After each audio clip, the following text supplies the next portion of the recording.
Ora, ora, ora. A inteligência artificial não tá tão inteligente assim, né?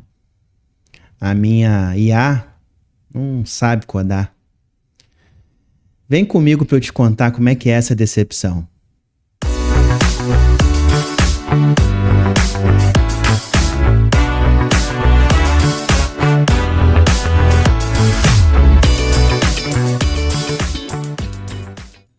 Salve, salve, arquitetos e arquitetas. Mais um vídeo aqui do canal Arquimática para vocês. Meu nome é Gustavo Bunger, sempre trazendo aqui na nossa playlist Notícias Comentadas, notícias aí sobre o ponto de vista de arquitetura, né? Arquitetura corporativa, dados e soluções e por aí vai. Queria agradecer a vocês aí por 130 inscritos, então cada vez mais o canal indo em frente, né? Rumo aos 500, estamos rumo aí aos 500 inscritos. Então peço a vocês que sigam aquela arquitetura 3C, curtam, comentem, compartilhem esse vídeo com o máximo de pessoas que vocês puderem, que tenham interesse em temas de tecnologia, temas de arquitetura, que possam aqui junto conosco e junto comigo acompanhar aqui essas notícias e outros vídeos que eu vou trazer aqui para o canal nas próximas semanas. Muito obrigado pelo apoio de vocês, tá? E deixar aqui também o meu LinkedIn, né? O LinkedIn tanto o meu quanto da Arquimática. Então as pessoas que queiram se conectar lá pelo LinkedIn, por favor, acessem lá, pesquisem ali na busca do LinkedIn e estão convidados aí a se conectarem também. Hoje o vídeo é sobre uma matéria a respeito da dificuldade que a inteligência artificial tem apresentado com o desenvolvimento. Vejam vocês que a poderosa, vitaminada e magnânima inteligência artificial tem suas limitações, né? E principalmente num tema tão prático e tão tecnológico quanto é o desenvolvimento, a programação de sistemas. Então, nessa matéria que eu trouxe aqui para vocês, a gente vai ver uma iniciativa da OpenAI para avaliar código, né? Verificar ali o desempenho dos códigos na resolução de problemas. E em cima disso eu vou fazer algumas considerações para vocês, tá bom? Vem comigo pro vídeo. Esse aqui é o artigo do portal Futurismo, né? E aí a manchete é: pesquisadores da OpenAI descobrem que mesmo a melhor IA é incapaz de resolver a maioria dos problemas de codificação. E ainda dá uma sacaneada, né? Talvez essas IAs devessem aprender a programar. Então isso aqui foi o resultado de uma iniciativa do OpenAI, né? Esse artigo é sobre essa iniciativa, aonde eles trabalharam fazendo um benchmark. Então o que é um benchmark? É uma comparação. Eles fizeram uma comparação de códigos que já foram resolvidos por humanos com códigos sendo resolvidos por LLMs. E aí eles identificaram qual era o percentual de acerto dessas inteligências frente ao que os seres humanos desenvolveram, né? Como é que eles fizeram isso? Eu vou mostrar daqui a pouco no detalhe, mas basicamente eles pegaram um site de freelancer, né? Um site de desenvolvedores freelancer que é o Upwork. Lá as tarefas são divulgadas e aí os freelancers pegam as tarefas e fazem as entregas. E aí eles pegaram essa massa de tarefas que já foi resolvida e, através de um sistema de benchmark, eles compararam, né, colocaram aqueles problemas para que as IAs pudessem resolver e compararam as soluções da inteligência artificial com as soluções que os humanos fizeram anteriormente. Então por isso que a gente fala que é um benchmark, né? E o interessante é que eles usaram 3 engines para fazer isso, né? Eles usaram 3 motores de inteligência para conseguir fazer esse benchmark. Só um deles teve o melhor desempenho, já vou adiantar aqui que foi o Claude Sonnet, né, da Anthropic. Ele teve o melhor desempenho. Só que no próprio artigo é comentado o seguinte, que apesar daqueles problemas terem sido resolvidos, não foram exatamente corretos, tiveram problemas de inconsistência. Então, só 23,5% dos problemas foram resolvidos, e os que foram resolvidos ainda tinham também problemas de consistência da informação, problemas de assertividade. Então, foi um percentual bem baixo para o que a gente espera para uma tecnologia de IA, né? Que a princípio deveria ser extremamente inteligente. De qualquer forma, eles relatam aqui que houve uma velocidade grande do desenvolvimento em si, então foram processados um volume enorme de instruções em um tempo bem curto, então a velocidade do processamento ela foi bem elevada, mas mesmo assim não teve a efetividade, quer dizer, não teve a eficiência e efetividade que se esperava para essas engines de inteligência artificial, né? Então é legal esse artigo aqui, essa discussão, para que a gente possa entender até que ponto realmente os modelos serão mais inteligentes do que nós mesmos, né? Esse artigo que ele se refere aqui, eu vou deixar para vocês aí também na descrição, é esse aqui, tá? Esse aqui é o artigo publicado pela OpenAI. Então aqui eles comentam que foram separadas ali mais de 1.400 tarefas que tinham sido publicadas no site para os freelancers poderem codificar.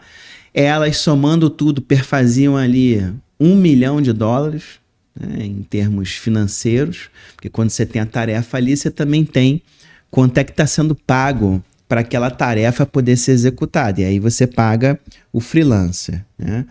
O nome da ferramenta é o SWM Manager, então Software Engineering Manager, é exatamente o software que faz esse benchmark. Inclusive eles fizeram ali um fork ali com uma versão para a comunidade também, para que essa aplicação também possa ser rodada aí por pessoas que queiram testar também, fazer esse mesmo tipo de benchmark, empresas também. Aqui eles mostram os detalhes de como esse algoritmo funciona, né? Como é que eles coletaram as atividades, o problema original até a avaliação, a escoragem dessa avaliação e quanto aquele modelo ganhou em termos financeiros, né? Então aqui eles vão colocando esses detalhes. E eles também falam aqui, tem as estatísticas também de tudo aquilo que foi estudado. Então aqui embaixo, eles têm alguns gráficos aqui com os resultados, tá? A visão, por exemplo, financeira. Ele mostra aqui que o Claude Sonnet, ele foi o que foi mais longe em termos financeiros, chegou aí a $403 mil, né? Dentro desse limite aí de $1 milhão em relação às tarefas que estavam publicadas lá. E eles contam aqui também com mais algumas estatísticas sobre o número de tentativas. Eles foram tentando mudar os parâmetros da execução desses modelos para ir vendo o quanto isso faria diferença ou melhoraria o resultado desse benchmark entre o que o modelo de inteligência está fazendo e o que um humano prescreveu como resposta. Então esse artigo também é bem interessante aí, ele vai fundo no detalhe. E eu vou deixar lá na descrição para vocês. Queria mostrar para vocês agora como é que funcionou essa estratégia, né? Como é que funciona esse processo de benchmark da IA. E aí eu vou trazer um conteúdinho aqui agora interessante também para vocês. Como é que funciona o SWE Lancer, né? O Software Engine Freelancer? Então, basicamente, você tem ali um conjunto de tarefas que foram publicadas no site da Upwork. Como eu disse, é um site de tarefas para freelancers. Então, ali os desenvolvedores tiveram e concluíram diversas tarefas, mais de 1.400 tarefas. Eles são remunerados pelas tarefas que eles pegam para fazer. E aí, esse somatório de tarefas ficou na casa de $1 milhão. Com base nisso, eles pegaram dois tipos de tarefa. Eles pegaram uma tarefa do tipo de engenharia, quer dizer, uma tarefa realmente de codificação, uma tarefa técnica para ser solucionada, criação, modificação de um algoritmo, solução de um problema no algoritmo, por exemplo. E pegaram também tarefas gerenciais, que seriam tarefas mais relacionadas a alguma modificação da regra de negócio, né? Alguma tarefa de organização que não necessariamente é codificação. Então, eles pegaram esses dois tipos de tarefa. E aí, rodaram tanto os modelos da própria OpenAI, que foram o GPT-4 e o 4.1, como também o modelo da Anthropic, que é o Claude Sonnet 3.5. Então, eles colocaram aquelas mesmas tarefas feitas por humanos, deixaram ali a inteligência artificial moendo a carne, tentando resolver aquilo ali, e aí o SWE gera os resultados, e isso tem uma equipe ali de desenvolvedores e cientistas de dados que vão analisar como foi a resposta que a IA deu, né, que o modelo deu, e como foi a resposta que o ser humano deu quando ele cumpriu aquela tarefa lá na plataforma.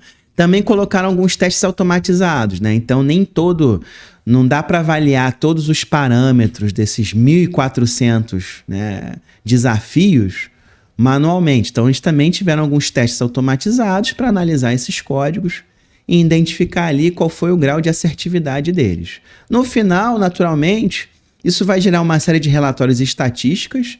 Isso está até ali no nosso... Tem aqui os relatórios de comparação e benchmark, né? Então isso está lá no artigo também. E aí a ideia desses relatórios é que depois você faça a retroalimentação disso para o modelo. Então a grande intenção do SWE Lancer, fazendo esse benchmark, é que você consiga retroalimentar os modelos de inteligência artificial e ir melhorando esses modelos, né? Voltando aqui para o artigo, nos resultados principais, né? Então tem uma escala aqui, um gráfico mostrando o máximo que a gente consegue chegar, que seria $1 milhão, né? E aqui os 3 modelos. Então o Claude 3.5 Sonnet participando aí, ganhando $403 mil. Depois o 4.1 da própria OpenAI com 380 mil. Depois o GPT-4, né, com $303 mil. Então aqui são as estatísticas mostrando quanto cada modelo ganhou em cima daquele total. Mas você vê aí que 400 mil, né, ficou aí menos dos 50%, menos da metade do que poderia ter ganho, né? Então é uma visão bem curiosa, assim, não é algo que a gente esperaria, né? Eu, por exemplo, esperaria aí que chegasse aos 600 mil, né? Sei lá, 700 mil, algo mais próximo de 1 milhão do que menos da metade, com modelos que são modelos bem novos, são modelos modernos para o assunto, né? Chama a atenção que esses modelos não passaram dos 50%. Mas lá embaixo, ele fala aqui sobre algumas limitações, tá? Claro que quando você trabalha com esse tipo de experimento, existem algumas limitações. E que limitações que ele destaca, né? Primeiro, a diversidade das tarefas e dos repositórios. Então, você imagina aí nessas 1.400 atividades, tem atividades ali que eram mais estratégicas, tinha outras que eram mais técnicas, existe uma heterogeneidade muito grande. Então, realmente, isso com certeza vai afetar o entendimento do modelo sobre qual é o problema em si. Outra coisa é a questão do escopo. Tinham as tarefas técnicas, tinham as tarefas de gestão também. Então também existem algumas dificuldades nessa diferenciação, né?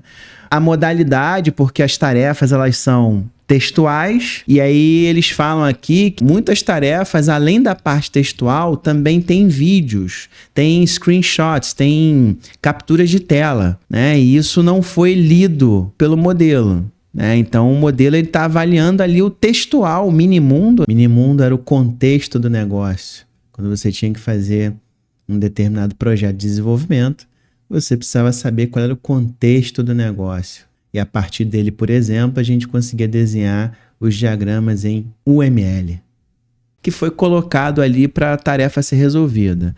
E outra coisa que ele aponta aqui, né, um tema de discussão, é que ele fala aqui, ó, os resultados indicam que o trabalho de codificação freelancer continua sendo muito desafiador para os modelos de inteligência artificial. Então ele fala aqui que o Claude Sonnet, que conseguiu ali 200 mil com uma outra modalidade aqui de tarefas, respondeu 26,2% dessas tarefas.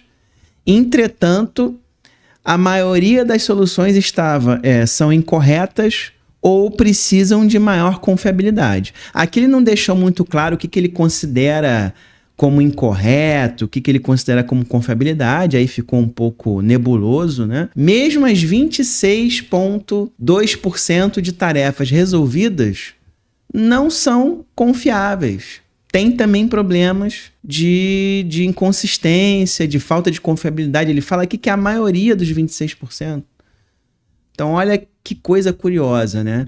E aí, será que exatamente o fato de nós termos criado esses modelos com o nosso tipo de mentalidade e inteligência, será que isso já não é o fator limitante da própria tecnologia?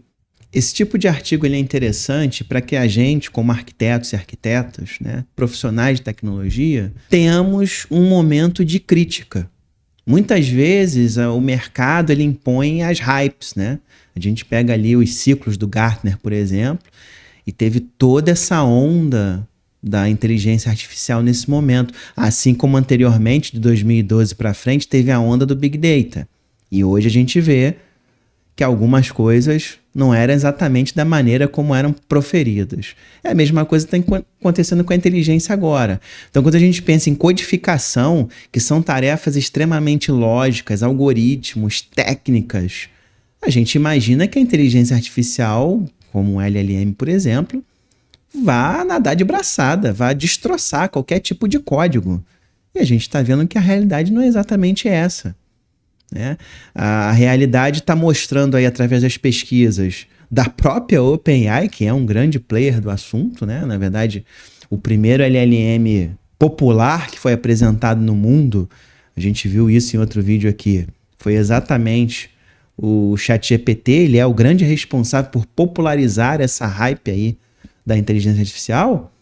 Ela demonstra no estudo dela que mesmo com uma quantidade bem elevada de tarefas concluídas e dadas como certas, elas têm problemas ainda de confiabilidade. Você viu lá que das 1.400 tarefas, 26% foram concluídas, eles têm problemas ainda de confiar na resposta que foi dada. Será que a criatura pode ser melhor do que o criador? Até onde a gente vai conseguir ir com esses modelos de inteligência artificial? Porque, no fundo, eles tentam reproduzir a nossa forma de pensamento, que, inclusive, é um pensamento, né, bastante cartesiano ao longo do tempo. Mas, de qualquer maneira, ela tenta reproduzir o nosso pensamento. E nós temos uma série de problemas hoje que nós não conseguimos resolver.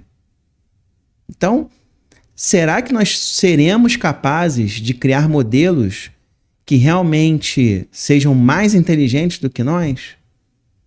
Até mesmo nas tarefas técnicas a gente está tendo dificuldade nisso. Então a gente precisa avaliar. É importante levar em consideração as limitações que foram colocadas, né? A interpretação. Então, naturalmente, ali foi um exercício para fazer esse benchmark, mas que teve limitações que um ser humano não tem. Mas mesmo com uma possível facilitação disso, a gente precisa tomar cuidado. Então, nós que somos arquitetos e arquitetas, precisamos avaliar as tecnologias sem essa nuvem, sem a empolgação da hype que está acontecendo. Isso é difícil, né? Manter-se agnóstico, né?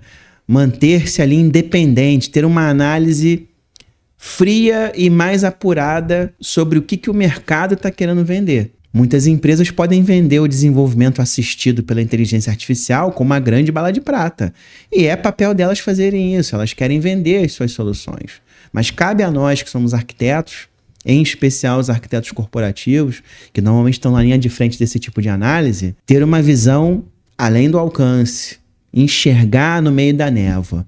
Então, artigos como esse, pesquisas como essa, benchmarks como esse, são fundamentais para balizar as suas decisões. Queria agradecer a vocês aí por mais um vídeo aí, vocês que chegaram até aqui. E para avaliar, deixar o recadinho aí do curso de Arquitetura de Soluções, né? Então, são 10 aulas aí, elas estão gravadas, ficam lá na plataforma do Hotmart, você consegue ver na TV, no tablet, no celular, onde você quiser, na hora que você quiser. Então fica a dica, até o próximo vídeo.